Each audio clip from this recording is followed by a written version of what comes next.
आपके ख्याल में ब्लड शुगर स्पाइक को किस किस इंसान को कंट्रोल करना चाहिए?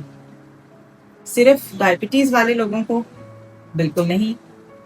ब्लड शुगर स्पाइक का मतलब है कि जब आप कोई कार्बोहाइड्रेट खाते हैं, उसके नतीजे में आपके खून के अंदर जो ग्लूकोज का लेवल है वो कितना राइज होता है, कितनी जल्दी राइज होता है और कितनी देर तक राइज रहता है। जितना ज्यादा हमारे खून के अंदर शुगर की मिकदार होगी, उसकी रिस्पॉन्स में उतनी ज्यादा इंसुलिन प्रोड्यूस होगी। जो इंसुलिन है वो फैट स्टोरिंग हार्मोन है। अगर आप अपना वेट रिड्यूस करना चाहते हैं तो आपको ऐसी चीज़ें खानी चाहिए जिससे ब्लड शुगर स्पाइक कम से कम हो, ताकि इंसुलिन जो है उसकी रिस्पॉन्स में कम से कम मिकदार में खून के अंदर आए और आपका फैट लॉस करना आसान हो जाए। यूजुअली अगर आप डायबिटिक हैं, प्री डायबिटिक हैं, आपको पीएमओएस है या फिर मेटाबॉलिक सिंड्रोम है, तो आपको अपनी ब्लड शुगर स्पाइक को कंट्रोल करने की ज़रूरत है।